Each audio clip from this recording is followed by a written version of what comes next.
Welcome to the eCommerce Badassery Podcast, the place for scrappy female entrepreneurs who want to learn actionable steps and strategies to grow the traffic, sales, and profit in your e-commerce business. I'm your host, Jessica Totillo-Coster, a 20-year retail veteran who spent 3 years as the only employee of a 7-figure online store. That shit was crazy. I know exactly how it feels to do all the things, and I'm sharing everything I learned the hard way so you don't have to. I may have started this business by accident, but supporting badass bosses like you lights me the fuck up, and I am so stoked to see you grow. Are you ready, babe? Let's roll.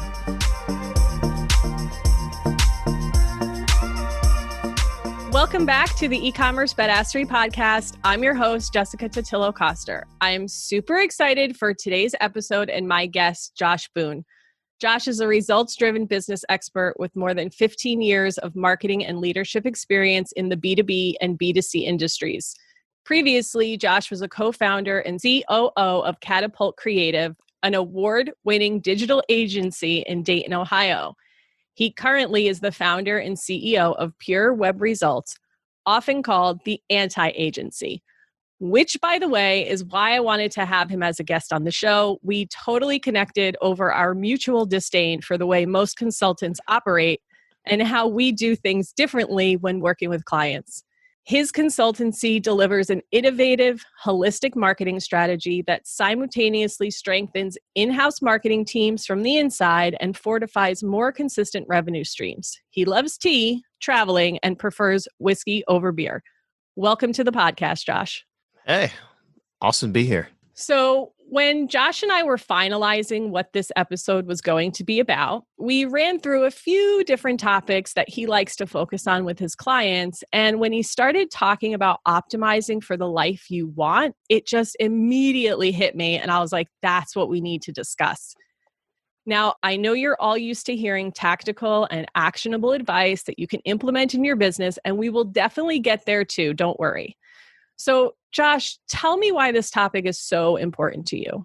Well, I think it's important for two reasons for me personally. Is like it's something that I've lived through, and it's something that I struggled with quite a lot. And honestly, still do to some degree. That's the life of an entrepreneur, is always trying to find a balance. And I think the second thing is working with, hundreds of different businesses over the years, all different types of industries, seeing just these reoccurring kind of structural and cultural issues within these organizations, and seeing like a lot of times when I come in with these teams, like I'm always the outsider, like the consultant or the agency or whatever, it doesn't matter. All the various, David Bowie characters I've kind of existed as my life. I'll come in and everyone's kind of, a little skeptical usually, but then they'll start to open up. And sometimes it's kind of unfortunate, but I'm one of the only people they feel like they can actually open up to, because I'm kind of an outsider, and that creates a distance at first, but then it's actually a benefit. And people will tell me a lot, and it's really heartbreaking a lot of the time how much people struggle, and how like people stay at a lot of these companies because they believe in the mission, they believe in the goal, or they like, whatever it is that they do, but they feel demoralized. And that goes, down to customer service and the development team and copywriters and whatever, all the way up to the founders themselves. Sometimes these founders might get 5, 6, 7, 8 years into a business, and it's like the business is running them rather than them running the business. And sometimes that's of their own doing. Other times you've got outside pressure, like VC influence and stuff. It gets very insidious.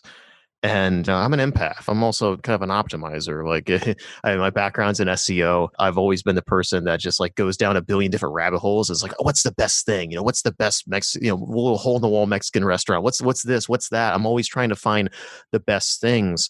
And when I will work with these teams, I'm just like, man, it doesn't have to be this way. So you mentioned you yourself struggled through it. So I definitely want to talk more about your experience working with these people and what they really open up to you about. But if you have a story, I want to hear that story too. I got stories. I kind of stumbled into all this marketing stuff. I originally wanted to be a filmmaker, actually, which is something I don't really talk about a lot. But I mean, I'm a creative. I grew up, I've always been creative, always been like really weird. And I kind of wanted to be a filmmaker. But I like to draw and do a bunch of other stuff. And I ended up getting into web design when I was about 13 or so. My aunt was a software engineer. So, like, I've always kind of been on computers and when I was really, really young. And I just kind of started getting into early version of Photoshop, messing around and then building websites. But my dad has a small business. They grew up in the tree industry. So I'm like, I'm going to build him a website. So I built him a website and then I'm like, okay, well, how do I get people to this website? I started researching SEO. Back then. It's like the wild, wild west. You just throw some keywords up. I mean, again, it's a tree service in Dayton, Ohio. Not a lot of small businesses around here had websites at all, period. Even the huge regional big tree industries around here didn't even have a website around the time. So it was really easy to show up. And he was showing up and he was getting a lot of calls. And like I was there, I could see the phone ringing and it was insane. And I'm like, wow, there's a lot of power in this. So, I went from that and then I started building my own websites. And then I'm like, okay, well, this is costing me money. How do I make money off these websites? So I started getting into affiliate marketing. I started getting into e-com and all this other stuff. Fast forward, I did that for many years. I had a network of like affiliate sites, and I got as is tradition with me. I'm kind of like a 3-4 year person, and I get bored with stuff, and I'm like, all right, let's do something else. Again, the David Bowie characters, like, okay, this is done. I could keep doing this; it's going well, but I want a new problem. So I'm like, I kind of want to work with more of those small businesses again. So then I started an agency in Cincinnati for about 3 to 4 months. I worked for an agency because I wanted to see what it was like to work with people that I thought would be the professionals, the people that would know what they're doing. And, I was just figuring this out. I was just a kid figuring it out on my own or whatever. And I very quickly realized like they don't know what they're doing either. They were selling SEO services and like internet marketing packages and doing nothing, literally just taking their money and And doing this is nothing. why, sorry, but agencies and consultants suck. Okay. Sorry. It can. And the thing is like there are some amazing, we can get into it later. There are some amazing people that truly mean well, that run agencies and consultancies, but it's also an issue of the model. It kind of incentivizes a lot of unethical practices, whether intended or not. But anyway, I saw everything what not to do. It was like Glenn Glary, Glenn Ross, like I got to get the leads and they're just dialing for dollars and just, it was terrible. So I got out of there real quick. And, my dad's just like, dude, why don't you start your own? You know how to do it. And I'm like, yeah, you got a good point. So I started an agency. Did that for about 3 years or so and started feeling like I wanted to travel. And I was getting a lot of, I was like showing up for like Dayton SEO services and stuff like that. So I had a lot of local businesses, but I felt like I needed to have a local presence. So I'm like, I kind of want to find somebody locally that can kind of be the local face. I could travel. Also felt like I was bottlenecked. I needed partners. And it's just mutual friends. Funny enough, the week or two that I started being like, I need to start meeting local agencies, local teams, local other experts or whatever. Through mutual friends, I found out that this group of young 20-something-year-old creatives were starting their own thing. And I got connected with them. We started talking. And next thing I know, like we're just hitting it off right away. We started working together. And it was like the Social Network, like the Trent Reznor Ross soundtrack's going, it's just like pounding and like it was just explosion. Like the business just took off. It was just like everything aligned and it was really, really cool and empowering. And it was awesome. But also there was kind of, looking back in retrospect, there was a lot of issues that I was kind of suppressing by just like grow, scale, scale, scale. I was working all the time, like 100+ hour weeks. I lived and breathed and died the business and I had a blast doing it and it was really fun. But then once we started growing and we had a team of like 8 to 10 people or so about at that point, and we started having all these clients and we started having these huge contracts and all everything, it really started taking a toll on me. I got an ulcer. I weighed like 100 pounds. Like I looked like 1970s David Bowie, just like all like cracked out on just doing coke. That's what I looked like. It was terrible. Like I just became kind of a hollow shell of myself. And it was weird because like on the surface, everyone's like, hey, you're 22, 23. You guys are doing really well. You're working on all these cool things. And it was weird. It was that weird period where it was like the social network, all this other stuff, Facebook was blowing up. There was this kind of thing like, oh, you young kids are doing things in a weird way that we don't understand. And it seems to be working. So a lot of the older people around weren't really like saying you shouldn't be doing that because they didn't understand it. So my story basically was just like, It's the same story of a lot of founders. Things just blow up and they morph into something that you didn't really intend for it to happen. And because I never really asked myself, like, what am I optimizing for? It was just grow, grow, grow, grow, grow, because honestly, I was just kind of filling a hole. I didn't really have like a purpose or a mission in life. So the business kind of became that. And because of that, it really consumed me. At this point, having if I look at the two businesses, which were basically one, like they effectively just merged. Like I was like 5 years in at that point, and I just completely didn't even know why I was doing it anymore. It just became this thing where I felt kind of trapped, and like I got lucky. Most startups fail. So I was just like, we got a really good thing here. And again, I'm an early 20 something year old kid. I'm just like that kind of imposter syndrome came in. Like, I don't know if I could do this again. Like, was this like just luck, or like, could I do this again? Like all those things started coming in. And then I had the issues of identity. Like, who am I supposed to be as a person? I never really had that period where most people, when they go to college and they kind of just get to figure out who they are and experiment, when there's really not a lot outside of just, grades and whatever else, there's not a lot of responsibility. I never had that. So like I didn't really have that period where I got to kind of figure out who I was. So like I was just like, who am I supposed to be as a leader? Who am I supposed to be as a business owner? It all morphed together and it got really weird. And it all kind of came together to a point where there was some loss in my life, and I started thinking just kind of existentially. And it's funny enough, it was David Bowie that actually, like, his death actually was the thing that kind of was the final straw for me, because here he had cancer. I don't think he knew it was terminal at that point, but I mean, once you get cancer and you're 69 years old, like you kind of start thinking like, this could be it. And he decided to write that last album, Black Star, which I think is the best thing he's ever done personally, just my opinion. And I'm just like, man, that guy, it was just beautiful. He's like, I never got to do a musical. He tried to do a musical in the 70s, never got to do a musical. And then he decided, I'm going to do this musical for me. And then I'm going to write this album and I'm going to put it out in the world. My death is going to be art. And it was amazing. And so I'm looking at that like, what would I do if I just had 1 year left to live? What would I do? Would I be doing what I'm doing right now? And the answer was no. Not at all. I'm like, I want to travel. I want to have my weird Anthony Bourdain like adventure. Love him and miss him dearly. Yeah. And he Yeah. actually, the reason why I changed my life again. But yeah, so all that kind of came together. I took a weekend and I just got away. I went to some small town on Lake Michigan I'd never heard of. And it was just this little kind of like tourist/port town.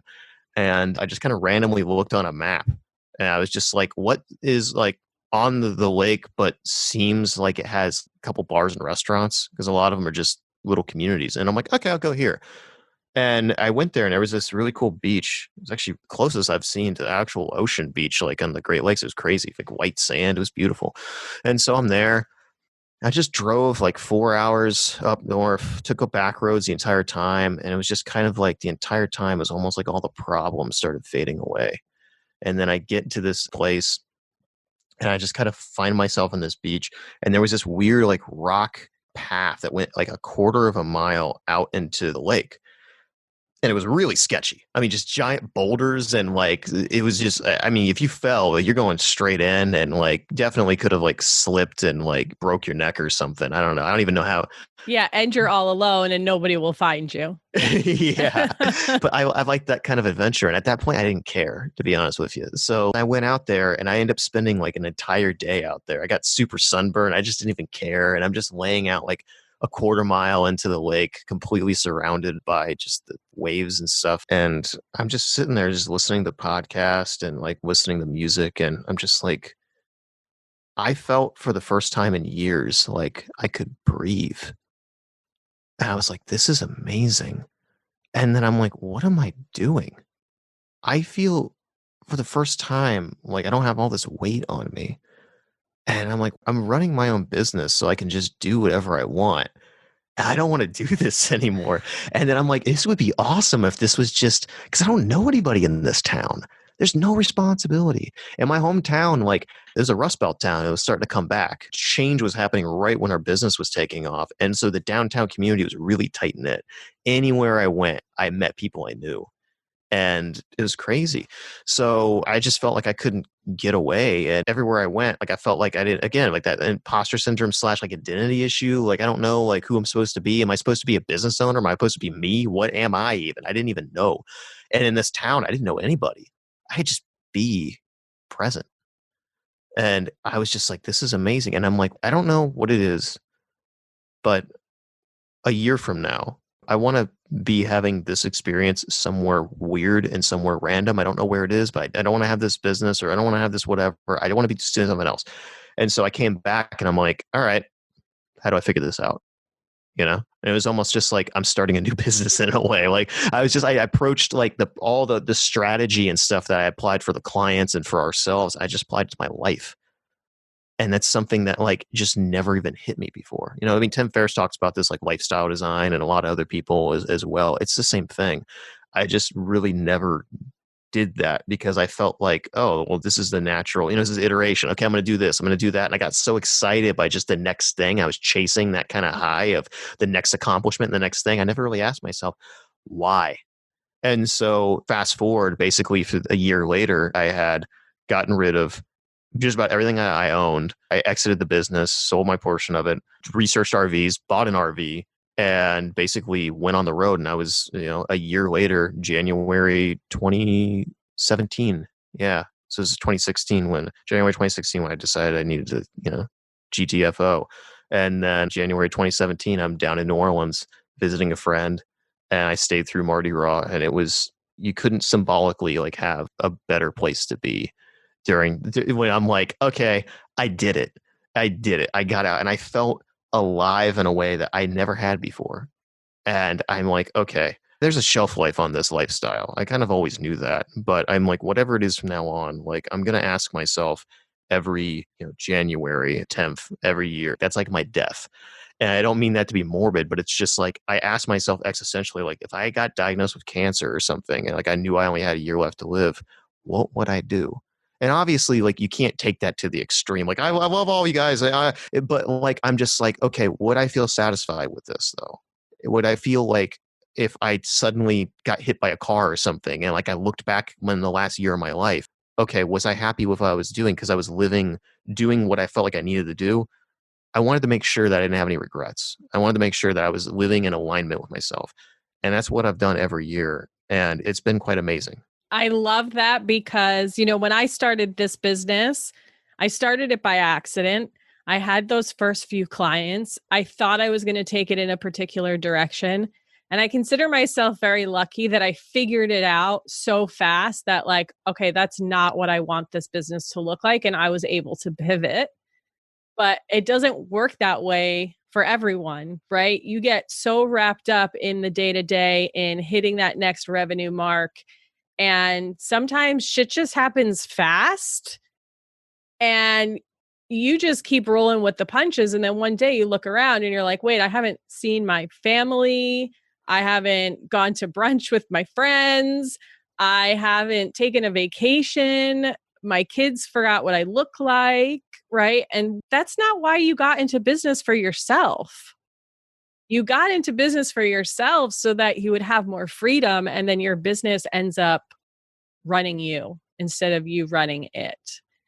And I imagine, obviously, this is so important to you, and you see this happen in these companies that you work with. So, like, what is the first step that you take with them? How do you approach the concept with them? Yeah, I mean, it really kind of depends. The way that it's happened is kind of been somewhat by intent, somewhat by accident. So, like when I went on the road, I just decided, hey, I'm going to take like 2 years off, basically a year or two, and I'm just going to kind of chill. But when I was on the road, I did take on a handful of consulting gigs, partially because I wanted to work with, so I had people that got CMO positions or they was starting their own businesses. So I wanted to, help them out and do whatever. But also, I kind of wanted to test what it would be like, because I thought like the consulting model was probably more aligned with what I wanted to do. So I kind of wanted to test that, and I really enjoyed it.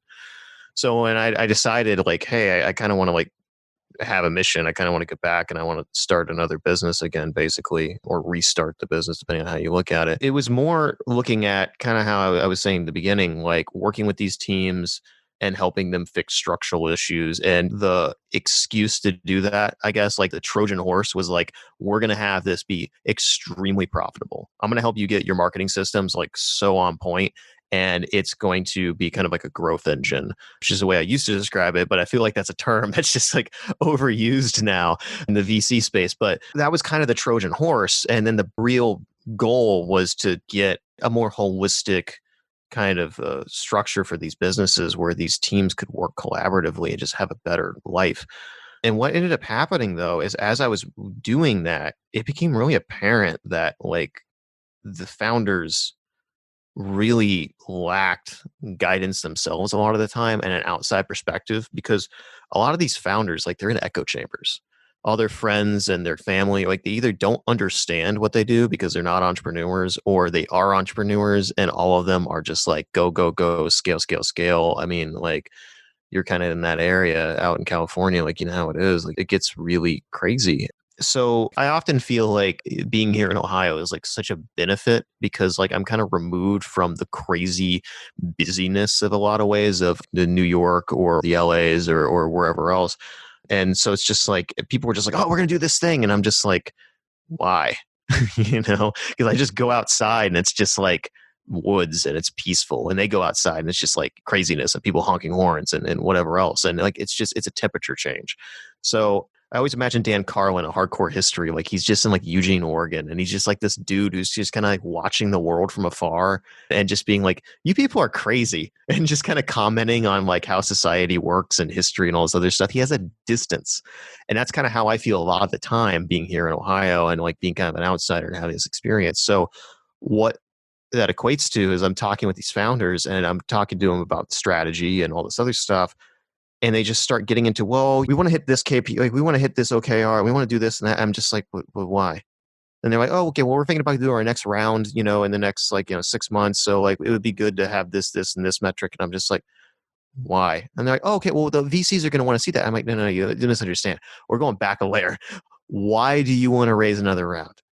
And sometimes they have a very good reason for it. Like it's just logistics. Like they want to upgrade capabilities. They want to do this and that, and it'll help them do this. Cool. Other times it's like they just want to scale faster. And I'm like, why? And that's when they start kind of opening up. And that's why I say it was kind of unexpected in a way. I didn't really expect to kind of be almost like a business therapist in a way.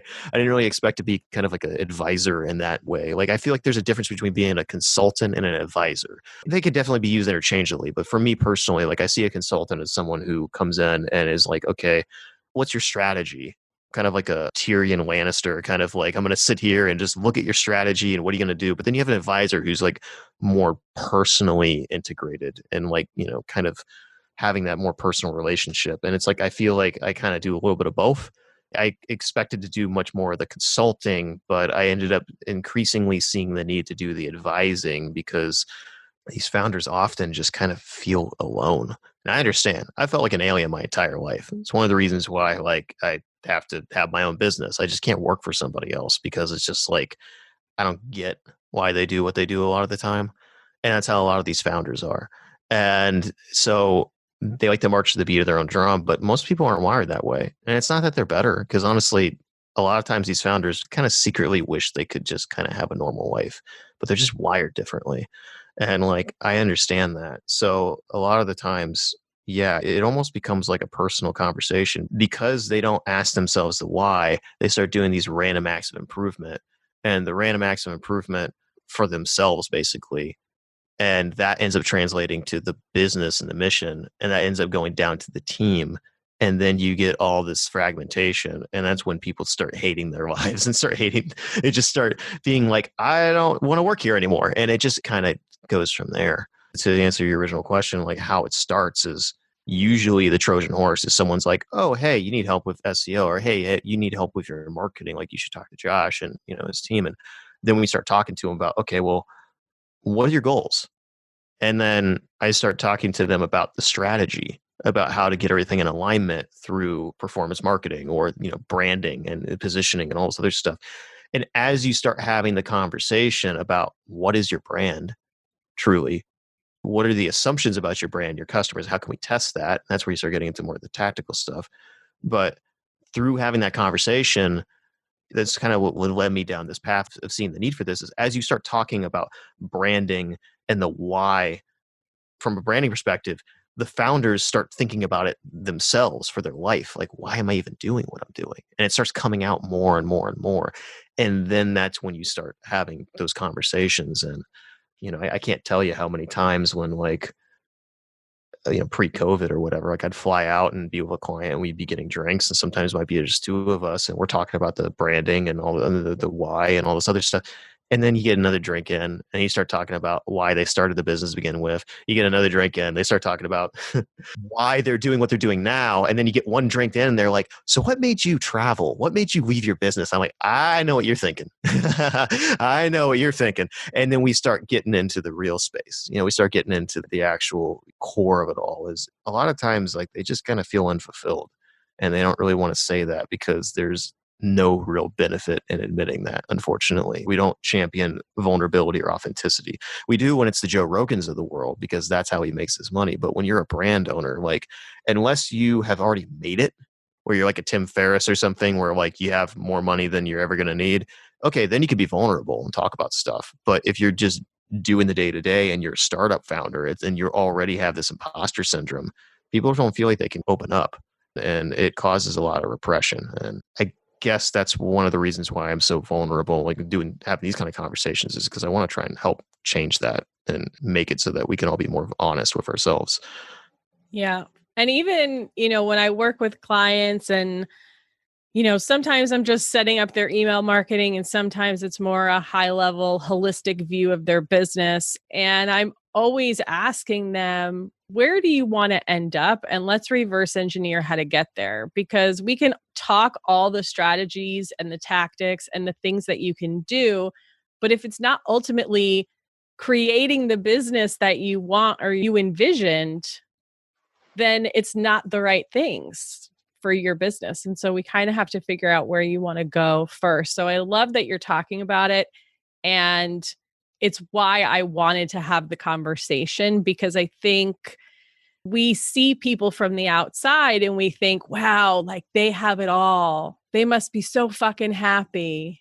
And a lot of times they're fucking miserable and they have to like run away from their business and travel for a year, which, I mean, I would love to do that. I don't think I'd last in an RV for that long, but it's hard. It's very, very hard. I thought I was going to end up like blogging and like doing like the Instagram thing because I wanted to be more authentic about it. That's the thing that so compelled me with Bourdain, is he was so honest. Like, I remember hearing his cinematographer talk about his strategy for even all the way back to a Cook's tour, which was like the first like precursor he did on the even before No Reservations, like early, like 2002 or something like that. He had a rule where no reshoots ever. Like, everything has to be one take. You're never going to see him like walk into a restaurant with like a stationary shot unless like somebody just happens to be there with a steady cam. You're never going to see him like going in the back and getting introduced with a chef unless it was like steady cam. They're walking. You're never going to see a setup shot. He's like, because he didn't want to create that artificial kind of boundary. And I see that so much with social media, both in entrepreneur space and also like in the travel, like whatever space, the whole thing where it's like everyone's just fake. And so I ended up just like not really doing a lot of that at all, because I just realized it was a distraction. So I just spent most of those 2 years just basically doing whatever I wanted to do. And like I did a lot of Snapchat and then eventually like Instagram stories, because I kind of liked that, because it was just like people that were in my life could see what I was doing and be like, hey, he's not dead. And I could share the adventures. And I saved most of that stuff for myself if I ever wanted to do something with it. But I felt like that was a lot more authentic because there was no gamification. There was no like, it was just the people that already knew me. And that to me was really cool. I liked that. But I met a lot of people that were travelers that, did the whole like, hashtag, RV van life or whatever. And I'd meet up with them, particularly in New Orleans, because that was such a hotbed for travelers. And man, a lot of those people are just so fake. And I'm like, where you been? They're like, oh, I've been to 30 countries. And I'm like, wow, you must have so many stories. And they're like, yeah, I just came from France. And I'm like, what did you do there? I'm like, did you go to some, cool, like rural little town, or did you do this? You do that? I'm like, oh, no, I went to France. I went to Paris. I went to the Eiffel Tower. I did this. I did that. And I was just like, so you just basically hit all the Instagram where every place has got your photos. Right. And like, yeah. And I'm like, oh my God. That's like the worst way to experience another country and culture. I've always said, like, I want to experience the world through food and local people. And that authenticity, that is what people are craving. So for you e-com entrepreneurs who are or are not putting your face on social media, just be you, because you are the thing that is different and the thing that people are going to connect to and the thing that everyone wants so badly right now, because we are just sick and fucking tired of all the fake and all the staged moments. Oh my God, I could talk about that all day. One way that that actually can be actionable and really sincere is I've been talking with a lot of my clients recently about Reddit. I've been on Reddit well over a decade, basically since whenever the big dig exodus was, when they released it and everybody was like, we're done with this. So most people don't understand Reddit and they kind of try to avoid it because they just see the pitchforks come out and they just see brands getting like eviscerated on there. And honestly, like justifiably so. Like you can't go on there and just try and selflessly promote. Like they will tear you apart. But if you go on there and you're authentic, they will love you. There's so many celebrities and brands have gone on there that nobody really gave a shit about. And then they go on there and they're actually authentically answering questions. And people are like, I love you. And they start championing them. And what happens is that you start seeing way more articles, way more stories about those people on Reddit because people are like, oh yeah, like Patrick Stewart, love that guy or whatever. I mean, everybody loves Patrick Stewart, but you see some brand that goes on there and like everybody just starts loving them because they're like, okay, we co-sign you, you know, you're cool. You're one of the cool brands or whatever. And a really easy way of going about that, you know, one of my clients, like they make crafted, beautifully made. Everything's sourced in the America, 100% was sourced, made, manufactured. Everything in America done by hand. Some of it's by machine, but even the machines are operated by them in the house. Whatever. I mean, it's all just artisan and beautiful. And they have all these designers, product designers. Nothing's outsourced. And I'm like, you should go on there and go on like product design or woodworking or whatever, or all these things, and just start telling people about like your products and what your design is, like how you go about it, and actually having your designers go on there and communicate and directly engage with the community. So that's one step. And then the second step is you actually could use Reddit for product design and development. You could just say, hey, we looked through all the various subreddits and like we found that like this is some of the biggest issues that you guys have with these kind of products. We want to make one. Here's what we're thinking. Tear this apart. What can we do better? Or what are the biggest things that you have? And then they're like, huh, all right. And then they'll start communicating. They'll start like engaging. And then from there, you can come back and say, hey, we got kind of a prototype. This is based on your guys' feedback. You link back to the previous thread and you're like, hey, this is what we're thinking based on your guys' feedback and what we're doing. What do you guys think? And then now you start having this dialogue. And then when you have the product, you'd be like, hey, we're going to give you guys a massive discount because you helped us. And then you link back to these previous two threads. And people are like, okay, you're not just trying to spam me. Like there's a story. The moderators now know of your brand. They've seen it. You built this relationship over like, 6 months or something like that. And the people that are regulars on there remember your brand. So they're going to be like, okay, this is cool. You're building off of that and you've earned that right to be able to do it. And you say, hey, we're going to give you like a 50% off massive discount. We usually don't do this. We're basically doing this because you guys helped us develop this. And this is a thank you. It's only going to be available for a certain amount of time, whatever. That's just one idea. You could take that in a billion different directions. And then when it launches, you can say, hey, like, blah, blah, we're thinking about the next version. What should we do? And the next thing you know, like you now are a part of this community. Nootropics Depot does that, our nootropics, which is like supplements. I'm huge into optimizing myself and my brain or whatever. So think like, Joe Rogan with the alpha brain and all that other stuff. Like it's kind of in the vein of that. Nootropics Depot, I have no affiliation with them whatsoever, but I just love their brand and how the founder on there is so ridiculously transparent and honest, where he'll just talk shit about all the brands because he's just like, they're terrible. He's like, we will buy their products and we'll do our own lab testing. And we even do third-party lab testing. And a lot of these supplements don't even have what they're saying that they have. So he is pissed off as a consumer and as someone in the industry, much like how you and I are pissed off about how agencies are screwing people over. Like that's the same way he feels. And the thing is like, I trust that guy. I've read for like 2 years now. And I'm like, that guy is so honest. I don't 100% know. Maybe he could be making all this stuff up. highly doubt it. There's just too much built-in trust there that I've had. So it's just like, I don't trust any of the other brands now because they're just not as transparent as that dude is with his company. And he's so authentic, and he talks about his own struggles with the industry and running an e-commerce business. And there's so many things that I didn't even consider about all the legalities. He's like, I'm always fighting a legal battle, either with patents, defending them, or going after other businesses that are like doing really deceitful stuff, and that's like hurting the industry and our business. He's like, so like there's like so many things going on. He's like, there's so many nuances that you just guys just don't even understand. And he's sharing all that. And I love it. And so it's just like, I buy every single supplement that I order. If they have it, I order it through them. I think it's the best quality, and I think it's the best bang for the buck.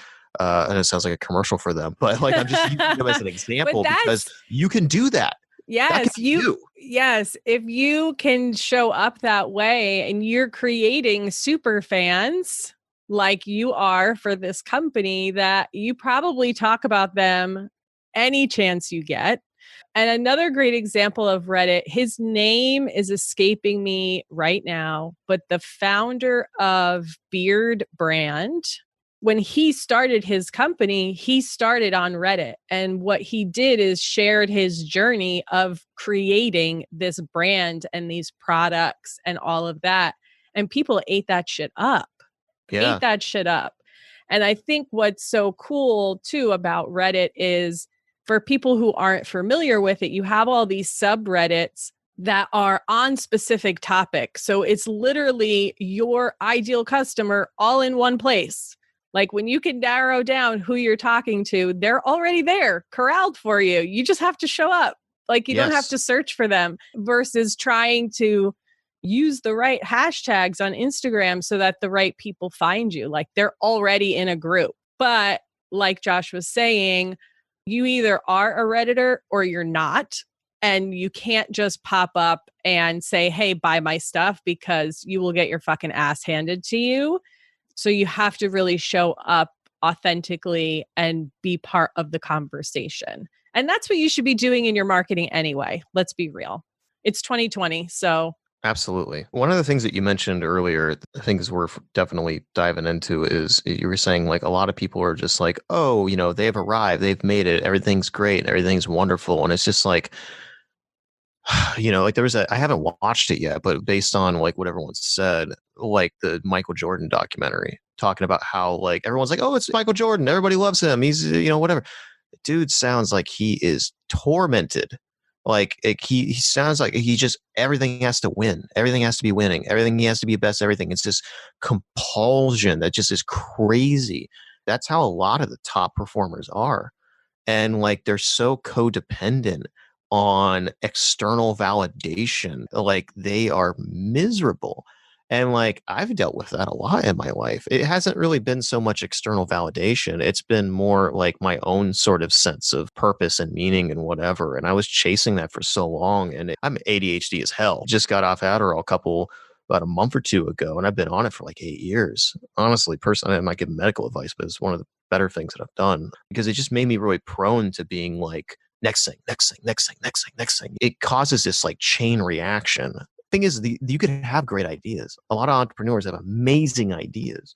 And it's not that the ideas are bad. It's just like, should you actually be putting effort into that right now? And even though it seems like the next iteration, the next good thing, it could actually be next thing, next thing, next thing. It feels like you're going up, like you're getting closer to like some sort of achievement or some sort of like ladder almost, and you're going to arrive somewhere. But it actually could just be going horizontally. Like it could be taking you in a different direction that's actually deviating from where you really should be. There's a lot there. You know, I mean, Bourdain was the reason that actually I got off the road. Bowie was kind of the aspiration. Like he was kind of like the high mark of like, wow, this is a guy who struggled a lot with alienation and purpose and everything his whole life. And then at the end, he had a stroke or heart attack, I forget, like early 2000s when he was touring. And he's just like, okay, I can't keep doing this. And he basically effectively just became a stay-at-home dad. He retired. He just became a stay-at-home dad for like a decade.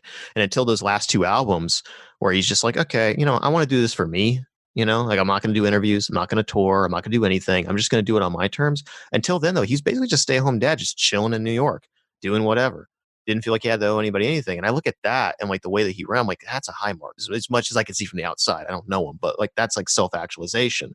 I saw how he struggled, and I saw so much of myself in Bowie, and I'm like, that is, if you have an Obi-Wan kind of Force ghost mentor, like I was looking at that as the goalpost.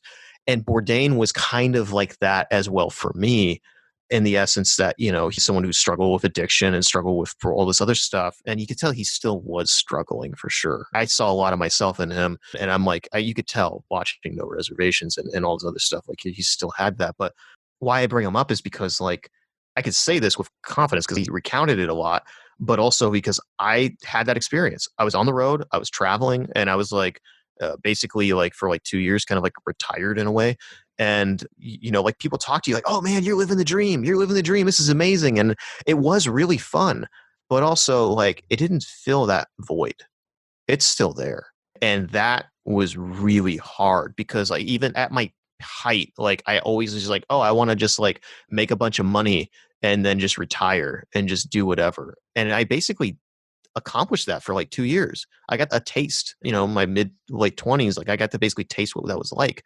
And I was just like, this is not good. Like it was fun for a while, but after like a year and a half of doing it, I'm like, I'm bored. And I spent like a month in the Keys, and I was down in Key West, and I was talking with all these retirees, people that were millionaires. And like a lot of these people were just at these neighborhood bars, and they were there every day. I'd go there and be like, oh, that's Phil. And he's just at the same chair. And like, he had a routine. And a lot of them were like that. And I would talk to the bartenders. A lot of the bartenders in Key West were world travelers. And, they've been all over the world. They bartended in Berlin or this and that. And you start talking about like, how are people here different than wherever else you've been? And they're like, people here are sad. They're sadder than most because they know they have no reason to be sad. I was like, wow. And so then I would start talking with these people, and everyone was really curious. Like, who are you? Like, you're young as shit. What are you doing? Are you a trust fund kid or what? And I was just like, no, I had a business. I did this thing. And they're like, cool.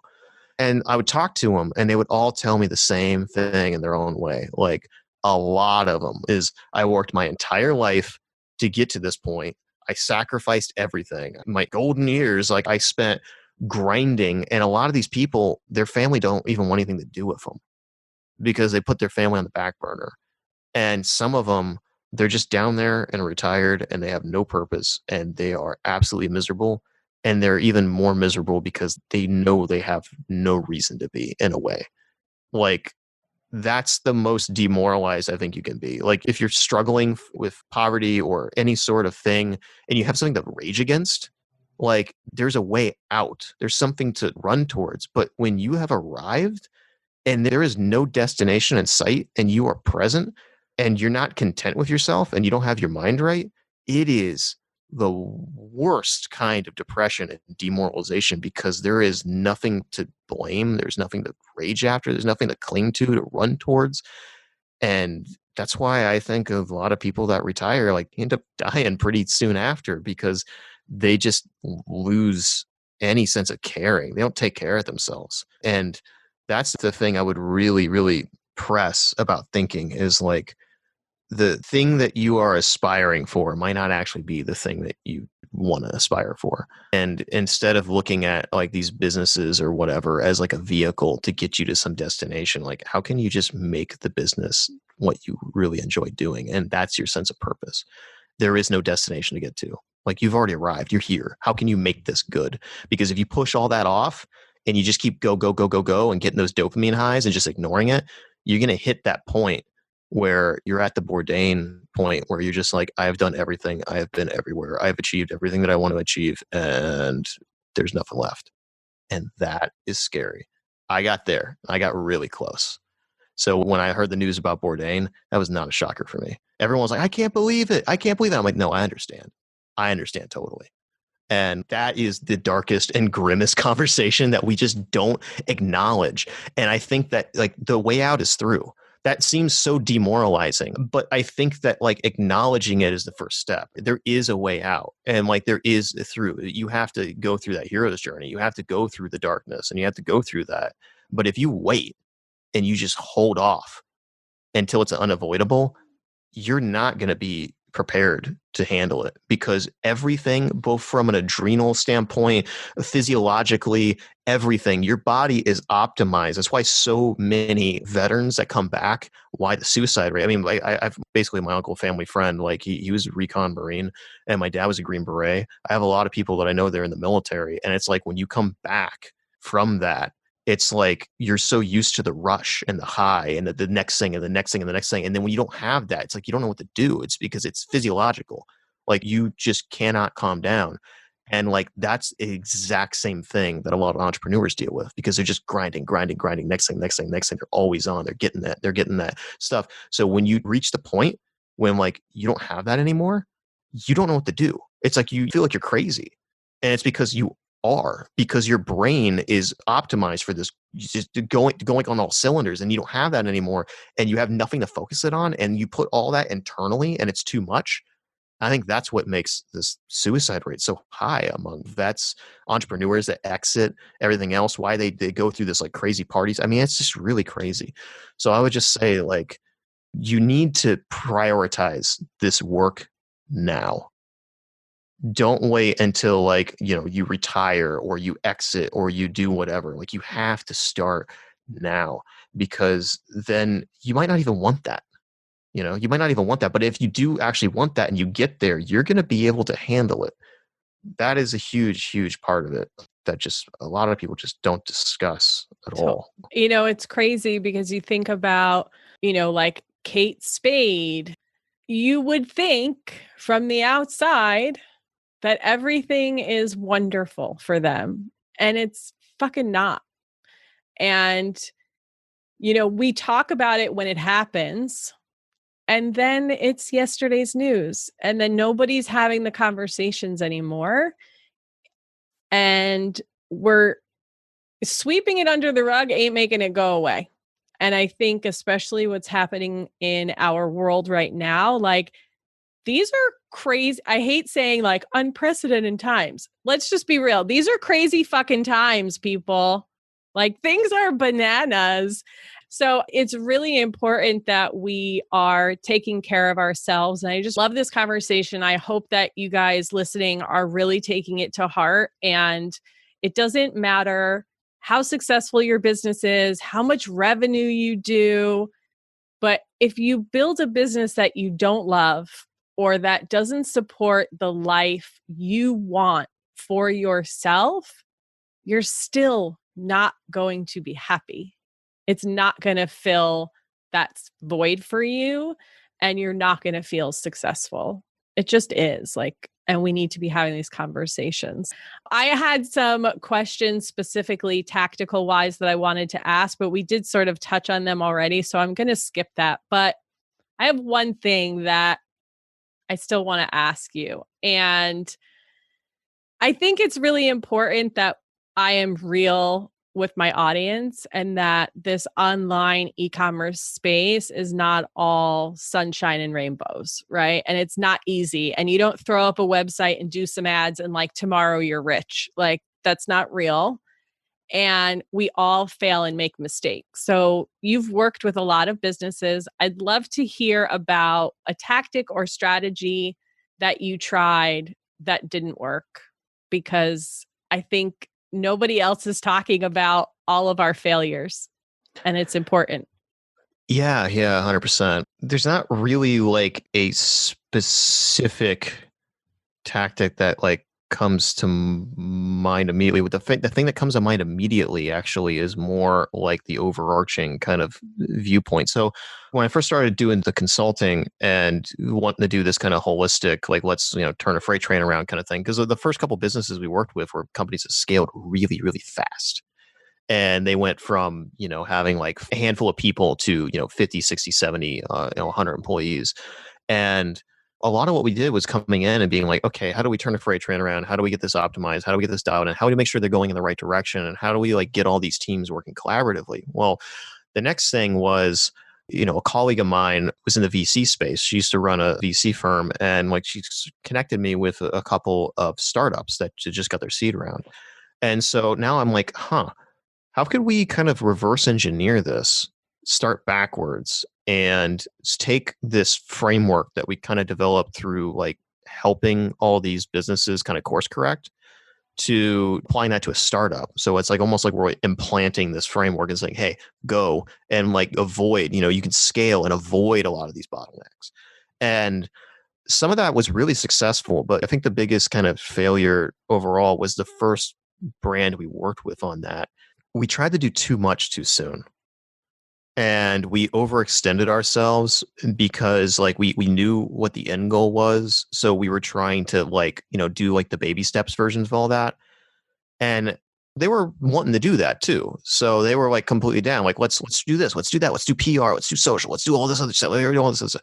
It was crazy. And they just didn't have the team or the resources to really execute all of that at once.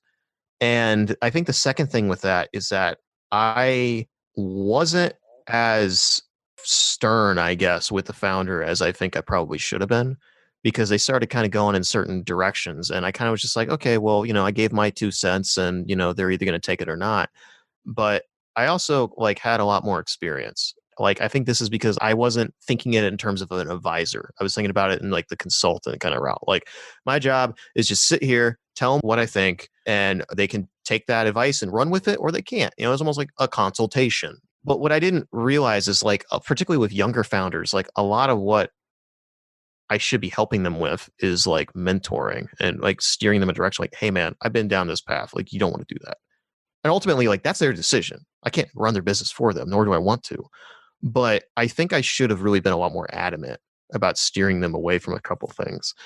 And so that was just me personally, something that I learned. But the strategy, I would say, like the takeaway from that is if you're starting out, I would really get all the stuff dialed in. Any channels that you're operating on, like let's say even you're established and you're doing quite well. The way that I kind of describe it is blind spots and opportunities. So you have strategic blind spots internally that you need to deal with, and the competitor has that as well. And those are your opportunities.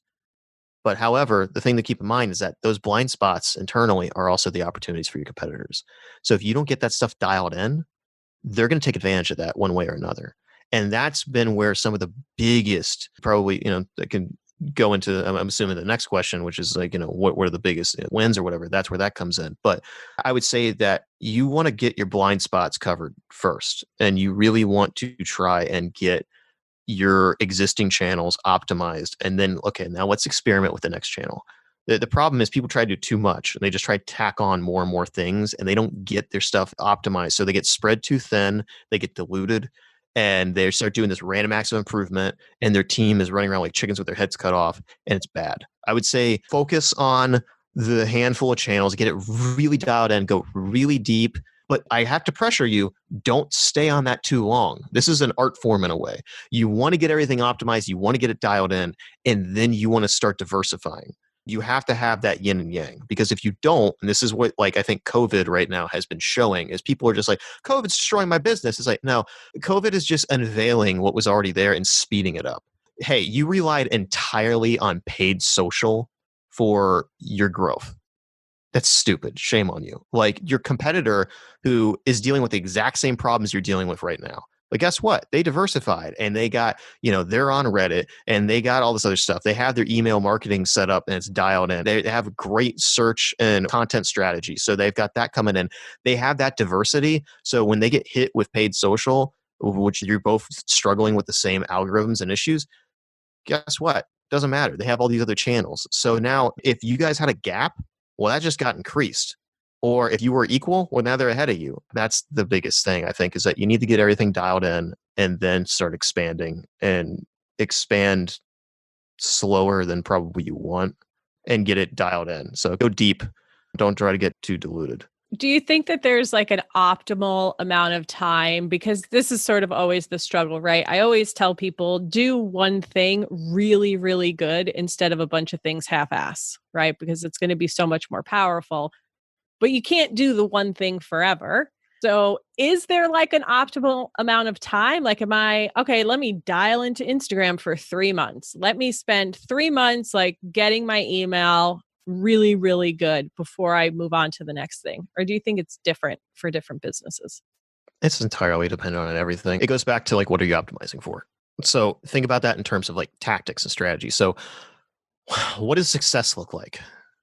This is something that I ask every single customer or client, like when I first meet them. I'm just like, hey, all right, what's your goal? And I just want to hear what they say because I keep that really open ended. Like, are they either going to tell me what their goal with the business is? They're going to tell me what their goal for the next year is. They're going to tell me like what their goal in life is. Or sometimes they're just like, let's say if it's a referral and they're like, hey, you should talk to Josh about SEO and content strategy, or you should talk to Josh about branding. And then they're talking about that specific thing. And they're like, well, my goal with this is that tells me a lot about what they're thinking about and how and where they're coming from. So that's something interesting to note. The second thing I asked him is like, okay, let's just say, for example, 3 years from now, you are over the moon happy and COVID's not a thing. And like, let's say you're based in Vancouver or LA or whatever. And it's like, I fly out to LA, we're getting coffee, and you are just over the moon happy with the work that we've done together. What the hell did I do to make you so happy? And that's a question that I got from Blair Enns. And I love it. I'm going to steal that. Go ahead. Steal it. It is amazing because there's something about the visualization and it conjures a real visceral reaction and it really makes them think about the question in a way where it's just like, okay, well, what's success on this project? It's like, you're thinking about metrics, you're thinking about whatever. But when you talk about, hey, we're getting coffee 3 years from now and you are so happy, that's so far ahead that it's making them not think about tactics. It's making them think about like the overall end goal. And that I think is huge. Ask yourself that. Like 2-3 years from now, what would success look like? So to go back to your question, I think the biggest thing is setting up what are you optimizing for and setting some very specific metrics. I would say like you need some actual OKRs, you need some KPIs, like you need that. Sure. And that's good. Then the other side of it is more the philosophical. Like what are you actually trying to accomplish?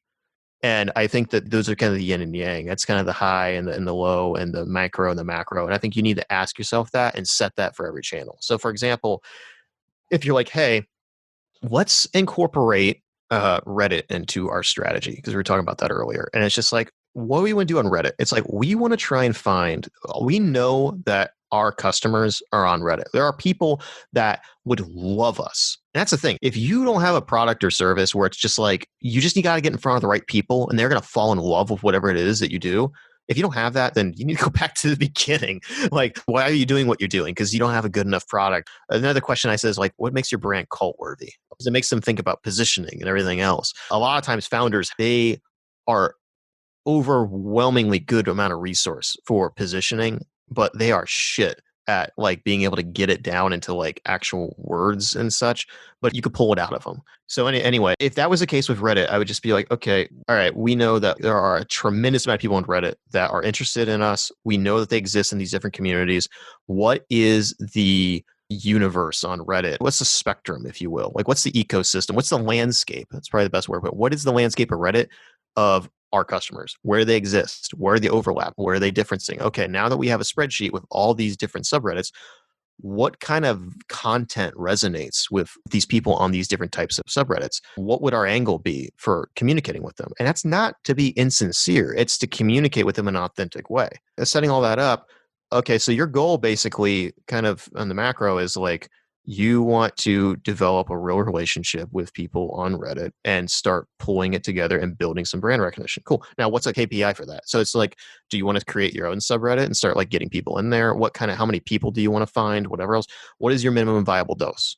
What a minimum viable dose of whatever? Is it you just want your 1,000 true fans, or is it do you want this? You want that?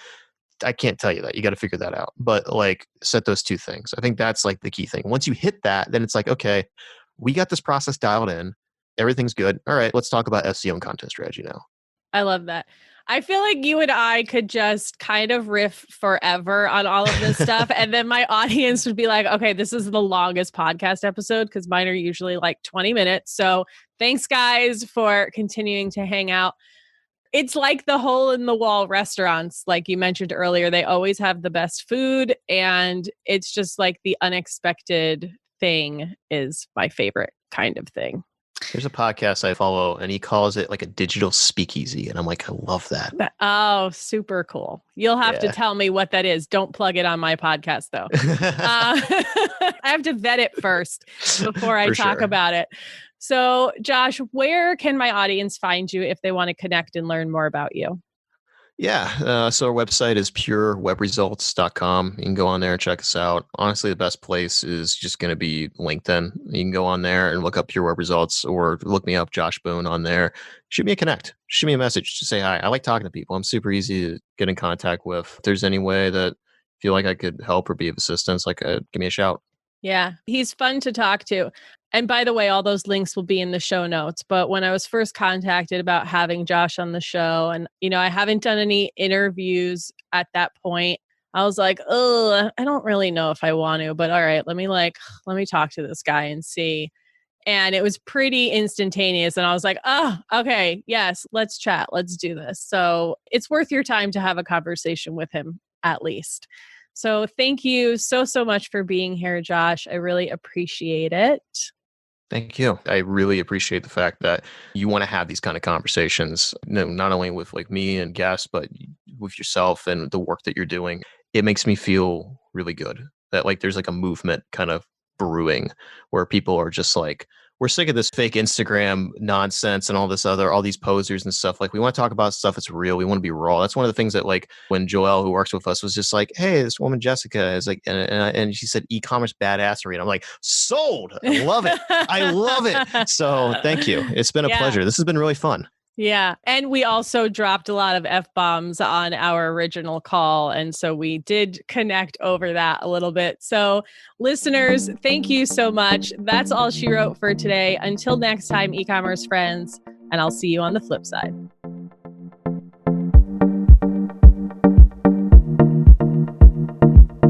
Thank you so much for listening to today's episode. If you like what you heard, I'd be so grateful if you'd leave a review on Apple Podcasts, and don't forget to subscribe so you never miss an episode.